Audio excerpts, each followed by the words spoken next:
Now we all know long tone exercises are important, but let's be honest, they kind of suck.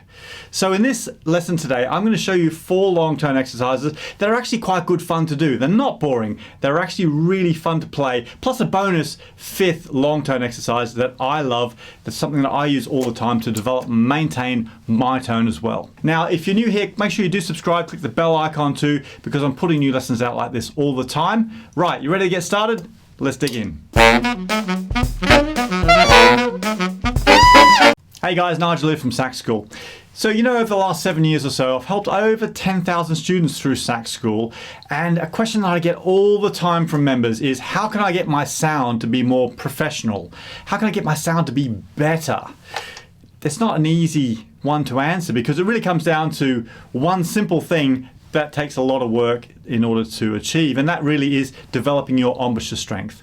Because an embouchure that is strong will enable you to get a lot more colors out of your saxophone, to be more flexible, to be able to play longer phrases, to have more dynamic contrast, to do all the things that you associate with a really professional or great sound on saxophone. It comes down to embouchure strength. How do we develop embouchure strength?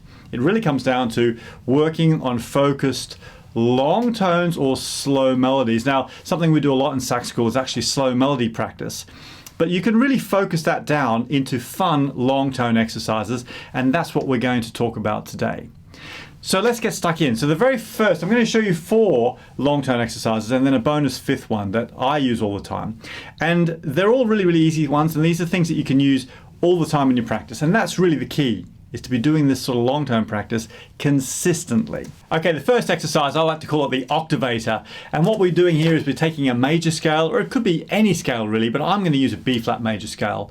I'm going to play my bottom note first and get that in tune with my tuner, and then I'm going to move an octave up from that note. I'm going to slur to an octave above. So low B-flat, I'm going to start on, because I'm using a B-flat major scale, and then I'm going to slur up to octave B-flat, that's middle B-flat. The trick here is to keep my embouchure set. So I don't move my embouchure, but I've got to get both the bottom note and the middle note in tune, okay? So I might need to move my tongue a little bit in my mouth just to adjust that tuning, but what I'm trying to do is keep my embouchure as set as possible. Okay, the second exercise is called builders, and this is actually quite a tricky exercise. It's not annoying, but it's a real challenge, and I like that about it.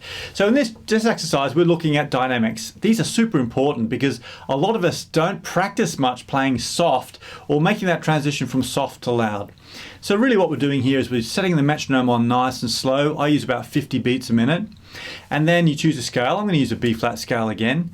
You start on the first note, but I want you to, over a bar of 4 counts, I want you to start as soft as you can, gradually get up to as loud as you can over those 4 beats, and then over the next 4 beats, go from loud back down to super soft again. It's really hard to do, to get it even, particularly on those low notes, and to get the note to start at a nice volume and then to get some good build, but that's what we're aiming for. Now you work your way up the scale. If you get through to a note that you're struggling with, that's okay, just start that note again and see if you can improve it, see if you can get it to be more of a gradual crescendo. You'll find it's easier in the middle range, but it's a great challenge, and I'd urge you to try this exercise over your whole range. A few minutes of this will really get your embouchure engaged. It's going to get those muscles humming. It's going to make you feel tired, but that means it's really, really good for you. So the third exercise is called intervals, and because that's exactly what we're going to do. We're going to do some intervals, and this is an exercise I use all the time. It's so great for building your strength, but also training yourself to not move your embouchure when you move to different registers on your saxophone. And this is super important because if you can get around that whole concept, it's going to give you so much more flexibility all the way up into the extreme altissimo, and it's going to make your sound more consistent as well. So this is how this exercise works. You can do this starting on a B flat or a B natural or a C natural. And what we're doing is kind of working through the overtone series. So we're going to use our tuner again. I'm going to start at the bottom note. So for example, the B flat, low B flat, move then slur up to the octave B flat like we did in the first exercise. Then we go back to B flat at the bottom, and then we go up to F, the 5th degree of the scale. And then we go back down to low B flat, and we go to the 2nd octave B flat. Okay? Then back down to low B flat, up to the high D, on our palm keys, and then back down to low B flat and up to the high F. So this is F at the top of your range. And you can keep going all the way up into your altissimo if you wanted to do. You could do low B flat and then up to altissimo B flat, low B flat, altissimo D, low B flat, altissimo F. All the time we're watching our tuner and we're making sure that our embouchure stays set. This is very difficult to do, but I tell you what, this is just like gold, solid gold. If you do this exercise, it'll really help you. Hey, I've got 2 more exercises to show you yet, but don't forget you can download the worksheet for this lesson. There's a link in the description below, and then you can print out the PDF for all of these exercises and have them on your music stand. But let me know in a comment which of these exercises you like, or do you have a long tone exercise that you use, that you prefer, that you think is the go-to exercise for you that really helps? I'd love to know, because I want to get a discussion going about this, and it'll help me to know more about long tones as well. Okay, exercise number 4, I call it the covert long tone exercise. And what we're going to do here is play super quiet, as soft as we can.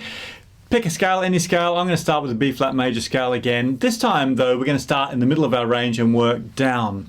Because as we go from the easy notes around the middle register, G, A, B flat, C, down, it gets increasingly harder and harder for us to control those notes, and it gives our embouchure a good workout.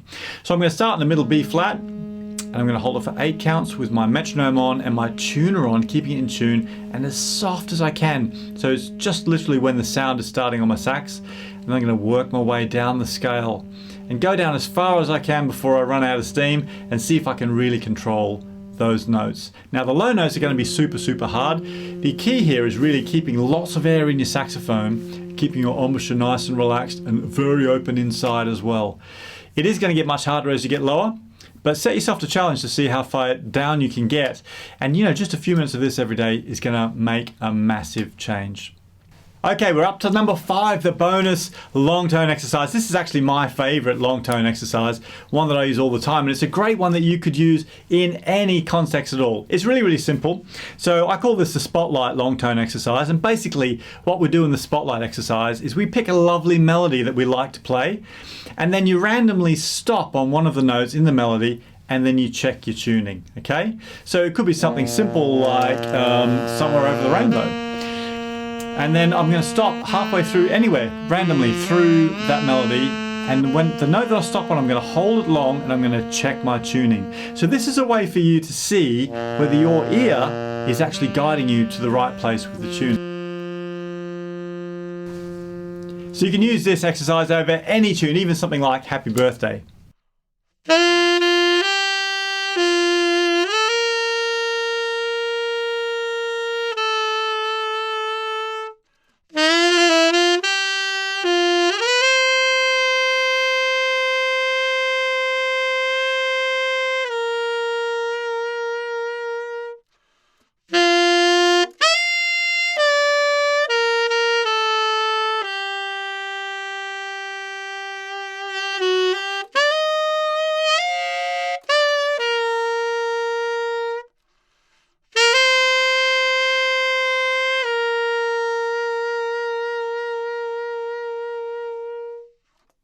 So there's my 5 long tone exercises. Let me know in a comment which one of those you like the best. And don't forget to grab the worksheet at the link below in the description. If you want some more tips like this, check out the next video where I'm discussing mouthpiece exercises with the amazing Carl Raven. There's some fantastic exercises in there. Keep practicing hard. I'll catch you next time.